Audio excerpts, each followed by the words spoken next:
salvation. La fi bẹ̀rẹ̀ the team first team ta fi bẹ̀rẹ̀. Very well that we start with salvation. So àwa bẹ̀rẹ̀ sí mú kọ̀ọ̀kan every year.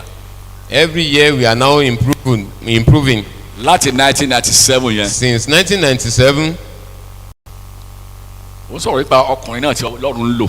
I'm talking about the men that God is using. Bàbá ìjọ Bàbá Dùmóyè. The patron of our church then, Baba Dumoye. Láti day one tá ti bẹ̀rẹ̀. Since day one that we have started. Ọlọ́run ti ń lò wọ́n. God is using him. Bẹ́ẹ̀ ṣe rí wọn tí wọ́n ṣe níwájú yìí. As we are seeing him doing at your presence. Wọ́n ṣe inú ìjọ tó ń jẹ bàbá àjọ nìyẹn o. That's how he used to do in the church where he is a patron. Tó bá jọjọ́ àjọ̀dún wa báyìí bọ́n ṣe máa àwọn ni wọ́n máa ń lead wa. When it is anniversary day, you will see him leading us like that. Torí àwọn ni aṣíwájú wa. Because he is our leader. Ẹni náà tí Ọlọ́run ń lò. Ẹ bá mi pàtẹ́wọ́ fún wọn. The man that God is using. So a ti rí àpẹẹrẹ ẹnìkan wá yàtọ̀ sí níta kan kànú. We have seen an example of a man that God is using. Níbi tí ìwọ náà wá wà. Where you are. Nínú ìjọ rẹ. In your churches. Ní district rẹ. In your districts. Ní DCC rẹ. In your DCC. Ní state. At your state. Ṣé o náà dẹ̀ jẹ́ kí Ọlọ́run ó lò ọ́ báyìí? Will you release yourself for God to be used? Ṣé o máa jẹ́ kí Ọlọ́run ó lò ọ́? Will you release yourself for God to use? Tí Ọlọ́run ó bá lò ọ́. If God will use you. Wàá gbàgbé ipò tó wà gẹ́gẹ́ bí bàbá yẹn ṣe gbàgbé ipò rẹ̀. You will forget and neglect the position or the level that Baba left his own. Tí bàbá yẹn bá wà àwọn àjọ bá ń jó ẹ ní mọ̀ pé ẹ gbàgbé ọ̀rọ̀ pé ṣé bàbá àjọ náà ni. If Baba is dancing, you will be thinking that is he the patron of our church? Tó bá dẹ̀ gba microphone tó ń lead wa. When he is leading us in songs. Tí wọ́n bá sọ fún ẹ pé bàbá àjọ wa ni ò lè mọ̀. You that he is a patron of this church, you will not know. Wọ́n kó ipò gbogbo tí wọ́n ní wọ́n kó pàtì. Everything that Baba has he puts it somewhere. Wọ́n sì fi ara wọn sílẹ̀ wọ́n jọ ara láti pé kí Ọlọ́run kó lò wọ́n. And release himself for God to be used. Kí wá ní àwọn àmúyẹ? What are the qualifications? The qualities of the man God uses. Kí ni àmúyẹ àwọn ènìyàn tí Ọlọ́run yóò lò? Number one, you must first realize your position of imperfection. Àkọ́kọ́ ni pé o gbọ́dọ̀ mọ ibi tí o kù sí. No, o gbọ́dọ̀ kọ́ mọ ríra pé ẹ ti aláìpé. You must know that you are imperfect. Once you see yourself as imperfect before God. Tó bá ti ríra rẹ bí ẹni tí ò pé níwájú Ọlọ́run. That is the first quality God will require from you. Nǹkan àkọ́kọ́ tí Ọlọ́run ń béèrè lọ́wọ́ rẹ nìyẹn. Forget your status. Gbàgbé nǹkan tó jẹ́. Forget whatever education certificate you have acquired. Gbàgbé oríṣiríṣi certificate tí o ní nípa ẹ̀kọ́ nípa ìmọ̀ ìjìnlẹ̀. Just have it at the back of your mind that. Kàn ní inú ọkàn rẹ lọ́hùn pé. You are ready to submit your life to the will of God. A gbọ́dọ̀ fi ara rẹ balẹ̀ fún ìfẹ́ Ọlọ́run. Again, you must be able to rest your future on God. Ohun tó tún gbọ́dọ̀ ṣe náà ni pé kó o yọ̀ǹda gbogbo tàbí tó o ti jẹ́ fún Ọlọ́run. Another quality is that you must be a lover of the word of God. Kókó mìíràn ni pé o gbọ́dọ̀ jẹ́ olùfẹ́ ọ̀rọ̀ Ọlọ́run. You must love prayer. O gbọ́dọ̀ fẹ́ràn àdúrà. You must be consecrated. O gbọ́dọ̀ jẹ́ ẹni tí ó para rẹ̀ mọ́. That is, you must have surrendered your life to Christ. O gbọ́dọ̀ yọ̀ǹda ara rẹ ayé rẹ fún Kristi. Another quality God is required from you is that you must have a clear vision. Ohun kan tí Ọlọ́run tún béèrè lọ́wọ́ rẹ ni pé kó o ní ìran gbòòrò. And you must be passionate about this vision. O sì gbúdọ̀ sa ipá tàbí kó o ní ìpòǹgbẹ fún ìran yìí. You must be ready to be a man of faith. O gbọ́dọ̀ ṣetán láti jẹ́ ẹni tó ṣe é fọkàn tán. A man of faith, full of faith. Ẹni tó jẹ́ onígbàgbọ́ tó kún fún ìgbàgbọ́. You must believe in the unseen realities. You must believe in the power of God. You must believe in his character, the character of God. And you know, one of the characters of God is holiness. You must believe in that. o gbọ́dọ̀ gbàgbọ́ nínú ohun tó ò tí ì rí. O gbọ́dọ̀ gbàgbọ́ nínú agbára Ọlọ́run. O gbọ́dọ̀ gbàgbọ́ nínú ìwà Ọlọ́run pẹ̀lú. You must be honest and have good report. O gbọ́dọ̀ jẹ́ olótìtọ́ àti ẹni tó ní ìròyìn rere. Another important quality is that ohun mìíràn tó tún gbọ́dọ̀ ní ni. you must recognize the fact that you can do nothing without God. O gbọ́dọ̀ túmọ̀ yìí pé o ò ní ipá tàbí agbára kan yàtọ̀ sí Ọlọ́run. You must be born again. O tún gbọ́dọ̀ jẹ́ àtúnbí o. You must be born again, o. O gbọ́dọ̀ jẹ́ àtúnbí dandan nìyẹn. But above all, paríparí gbogbo rẹ̀. if you are born again, tó o bá dàtúnbí. if you are honest, tó o jólótìtọ́. if you have good report, tó o sì ní ẹ̀tàn tí wọ́n lè jẹ́rìí rere nípa rẹ̀. if you are full of faith, tó o kún fún ìgbàgbọ́ ààyè. you must be available. o gbọ́dọ̀ jọ̀wọ́ ara rẹ o gbọ́dọ̀ ṣe tán. o gbọ́dọ̀ wà ní àrọ́wọ́tó. o gbọ́dọ̀ wà ní àrọ́wọ́tó. you must be available. o gbọ́dọ̀ wà ní àrọ́wọ́tó.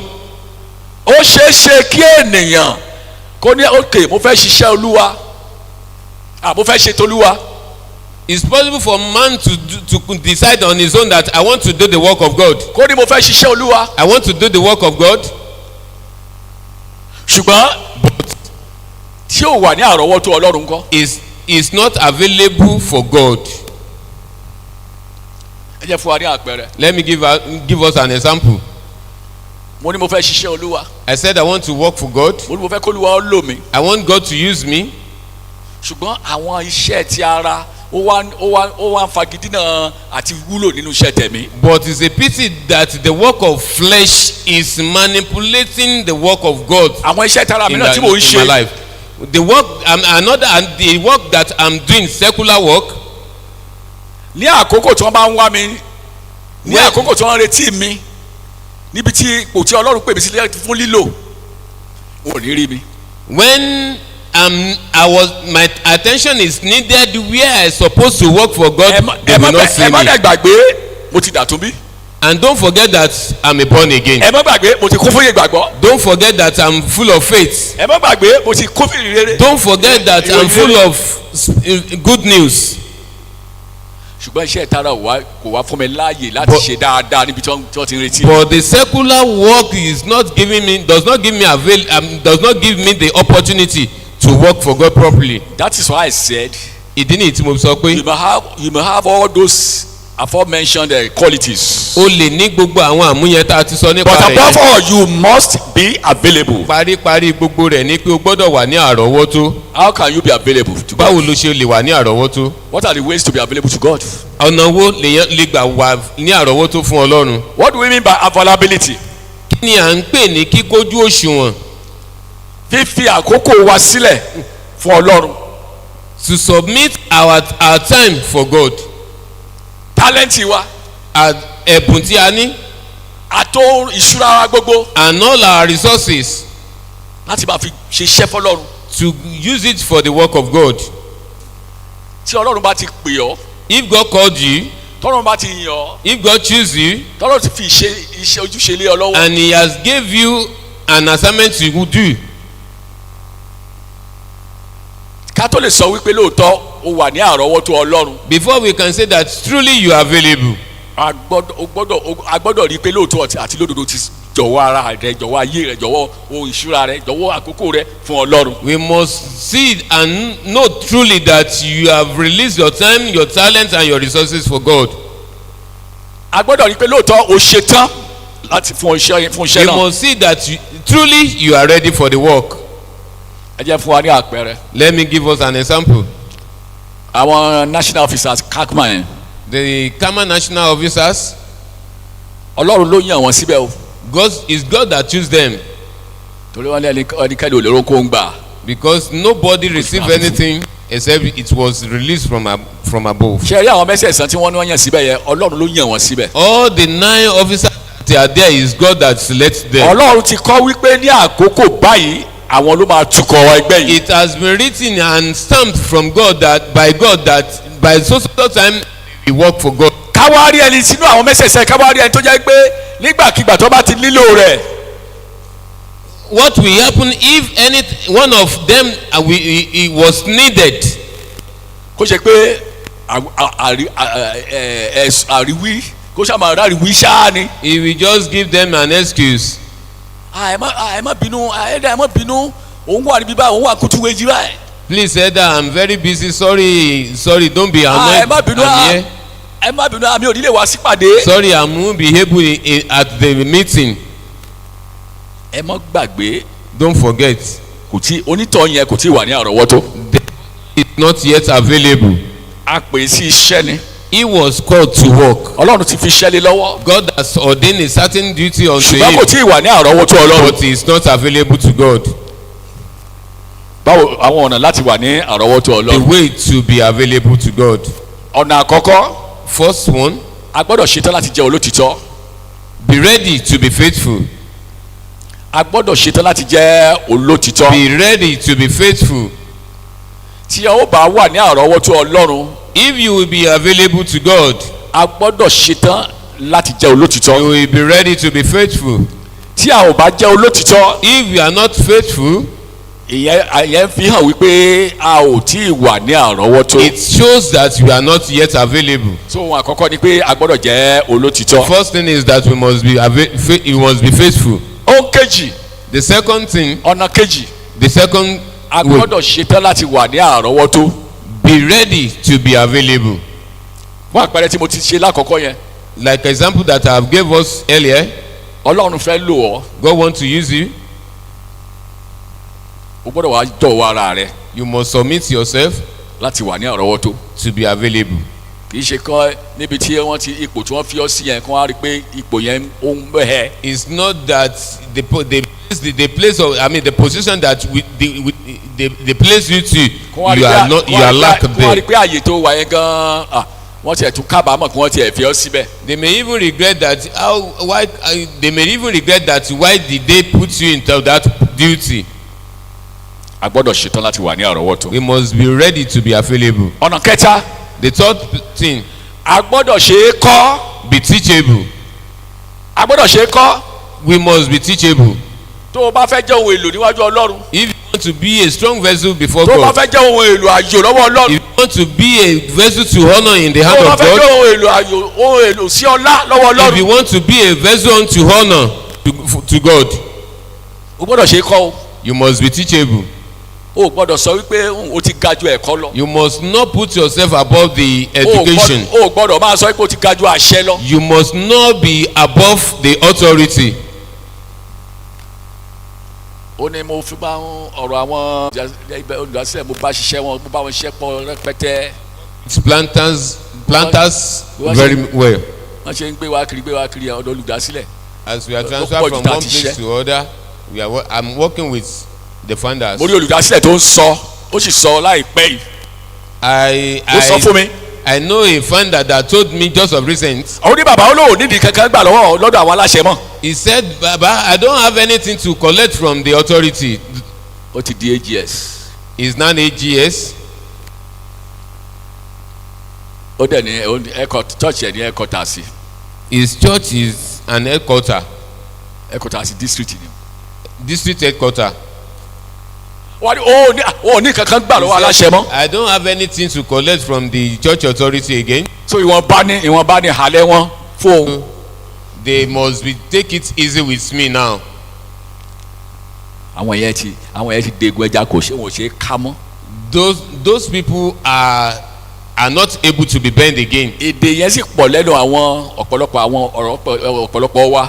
That slang, that statement is very common among us. èdè yẹn pọ̀ lẹ́nu wa. Is very common. so wọ́n á jẹ́ ká máa ṣe bó ṣe wù wá. That's why we are doing as we like. a ò fẹ́ tẹríba fún àṣẹ mọ́. We are not we have refused to bow down for the authority. ó ní gbogbo ipò tó yẹ kó ń gbà ó ti di AGS kò sípò tó ń wò lè ṣe àbá kò sí kankan mọ́. I have obtained all the positions that I supposed to take. I don't have anything with authority. bó o lọ sí conference kò sọ ọlọ́pàá tó lè mú. If I don't go to conference or I don't pay for conference fees, nothing will happen.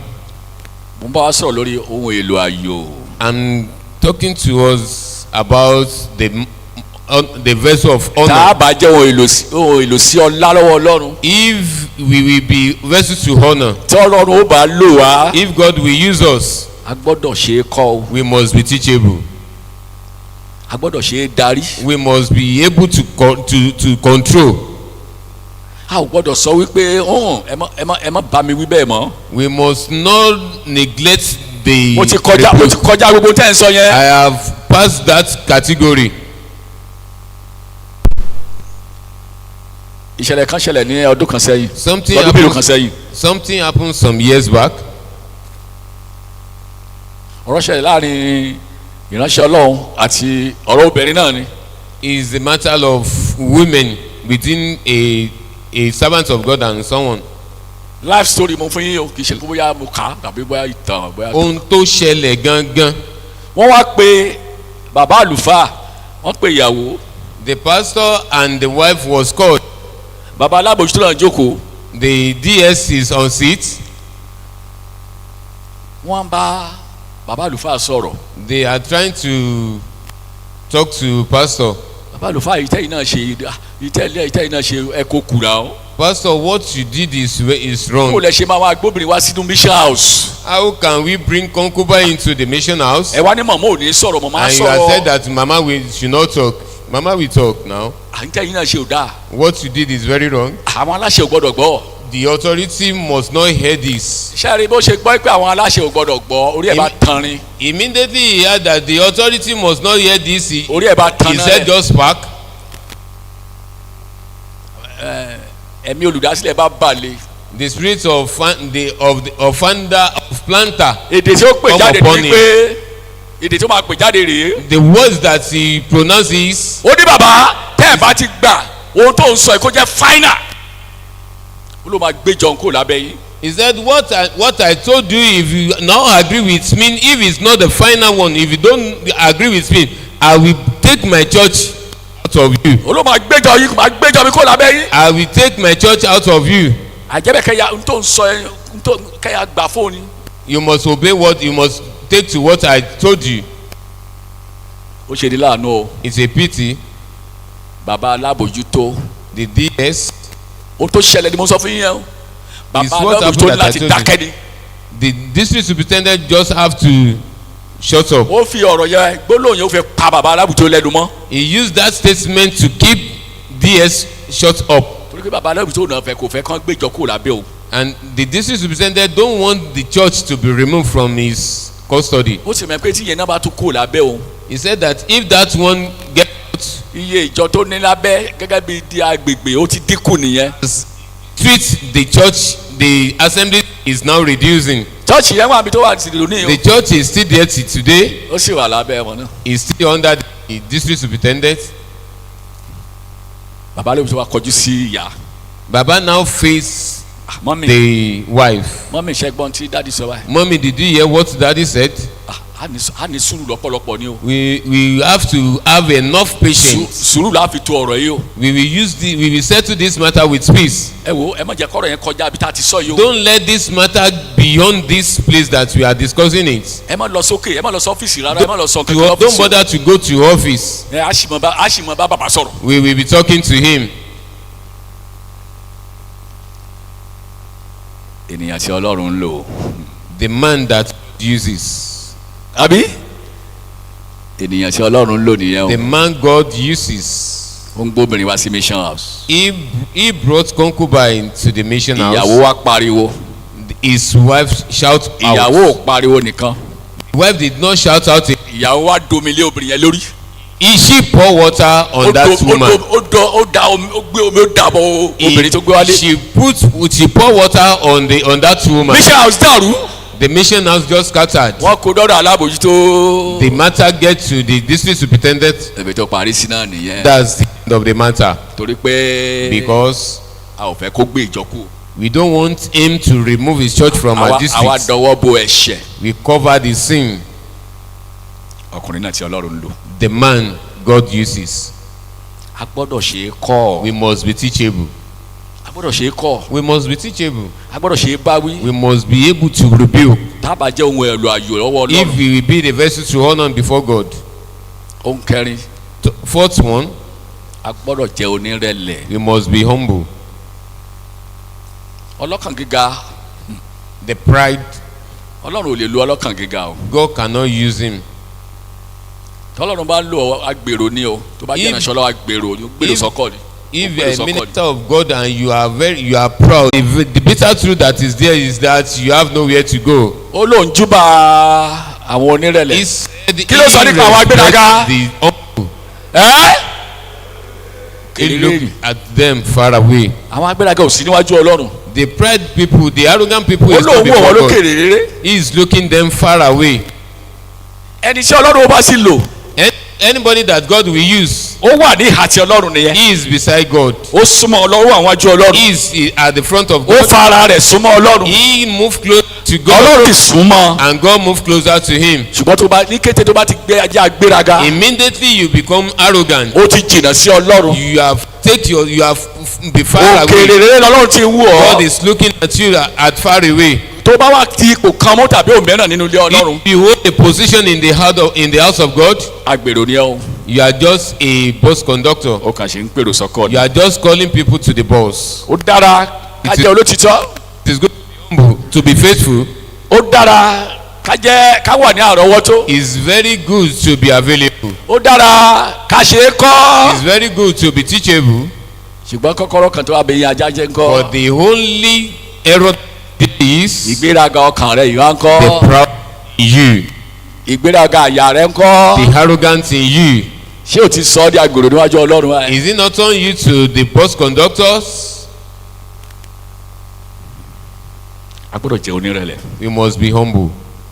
Ọlọ́run ń wá ẹni tí ó lò. God is looking, is searching for someone that he gbogbo will ìgbà use. gbogbo ìgbà ló ń pòǹgbẹ́ láti Is rí ẹ láti lo ènìyàn. tasting day by day, every time to use man.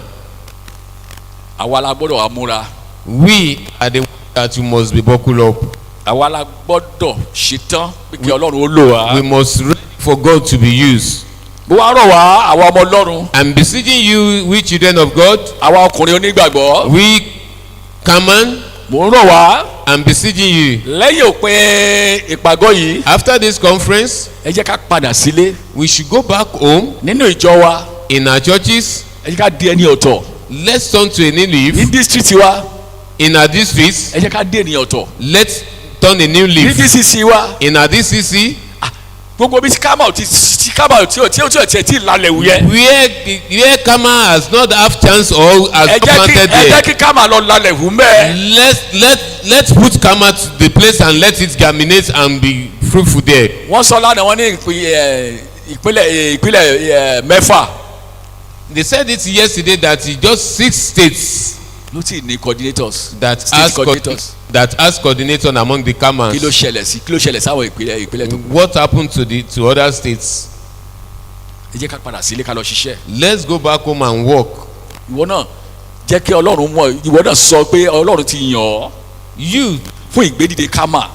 tell yourself God has chosen me for the upliftment of the jẹ́ kí Cacma. Ọlọ́run lọ lò ọ́ fún ìgbédìde Cacma ní agbègbè rẹ. Let's go and use you for the Cacma, for the upliftment jẹ́ of kí the Cacma Ọlọ́run in lò ọ́ your láti fún district. ìgbédìde Cacma ní district rẹ. Let God use you for the Cacma at your district level. jẹ́ kí Ọlọ́run lò ọ́ fún ìgbédìde Cacma nínú ìjọ rẹ. Let God use you for Cacma in your churches. má kàn jẹ́ agbèrò. Don't be a bus conductor. má kàn jẹ́ èrò ìwòran. Don't be an spectator. má jẹ́ kí conference tó wáyé má jẹ́ kó já sásán. Don't let this conference that you are here go in vain in torí your life. mi ò rí àǹfààní conference tó bá wá o. I don't see the benefit of the conference that you have. tí ò sí ipa tí ò kó ipa ní district ẹgbà tó padà délé. That have any impact in your district when you go back home. mi ò kí ni àǹfààní conference tó wá. What is the benefit of the conference that you have? tí ìyàtọ̀ òde bá DCC rẹ. That there is ní no Cacma. change in your DCC Cacma, in your Cacma DCC rather. padà sílé Back home. kó lọ jẹ́ ohun èlò sí ọlá And be a vessel into the honor fún ìgbédìde Cacma ní for agbègbè the rẹ. upliftment of. jẹ́ ohun èlò àyò lọ́wọ́ Ọlọ́run fún ìgbédìde Cacma ní agbègbè rẹ. Be a vessel into the honor for the upliftment of Cacma. ìgbà Your yẹn la church. tó lè sọ wípé ìpàgọ́ tó wà yìí ó so èso. By that you can say that the company that you came is fruitful in your life. látàdé báyìí o ti wà ń bí. You are here since yesterday. gbogbo tòru àjọṣe náà ni. all the nights we did it together. òní náà o títí wa mẹ́. You are still here today. o náwó o nára. You release yourself to o ná àkókò. you spent your time. má jẹ́ kó já sásán. Don't let it go in vain. gbogbo tó náà má jẹ́ ó já sásán. All what you have sent, don't let it go in vain. ọ̀nà tí òfin ní já sásán ni pé tó o bá padà sílé. The only reason why it will not go in vain is that tí Cacma dìde ní ìjọ rẹ. Cacma should rise up in your church. agbègbè tí ò ní Cacma tí Cacma dìde mẹ́. Where the district where Cacma does not establish, Cacma should establish there. Then you become a man of impact. Nígbà yìí ló jẹ́ ọkùnrin ènìyàn tó ní ipa. Then your name will be recorded in the history of that church. Nígbà náà ni ó wà nínú ìwé ìtàn ìjọ yẹn. There is no way we can record the history of Òkè Adéyanjú Cacma. Kò sí bí a ó ṣe sọ̀rọ̀ Òkè Adéyanjú ọkùnrin onígbàgbọ́. Without mentioning Elder J.K. Dumoye. Láì sọ nípa bàbá J.K. Dumoye. That baba is close to 80 years. Bàbá wọn ti fẹ́ẹ̀ tó ọmọ 80 ọdún báyìí. Though you may be seeing him very younger, having a younger face. Ẹ lè máa wò wọ́n pé wọ́n lójú ọmọ kékeré wọ́n he's knocking at 80 years now. Wọ́n ti fẹ́ẹ̀ pé 80 ọdún báyìí. See the way he's still agile. Ẹ rí wọn bí wọ́n tún ṣe ní okun. Having the zeal and passion for the work of God. Wọ́n ní ìtara àti ìpinnu fún iṣẹ́ Ọlọ́run. Let the history of Cacma in your district. Jẹ́ kí ìtàn Cacma ní district rẹ ní agbègbè rẹ. Let the history of Cacma in your DCC. Jẹ́ kí ìtàn Cacma ní DCC tí o. When it is being recorded. Bá ń kọ sílẹ̀. Let your name be included. Jẹ́ kí orúkọ rẹ. Let your name be included. Jẹ́ kí orúkọ rẹ kó wà níbẹ̀. That is there we know that you are a man of impact. Ìgbà yẹn la ó mọ̀ yìí pé ìwọ náà jẹ́ ọkùnrin tó ní ipa tó sì la ipa. Shall we rise up? Ẹ jẹ́ kí á dìde dúró. I started with chorus.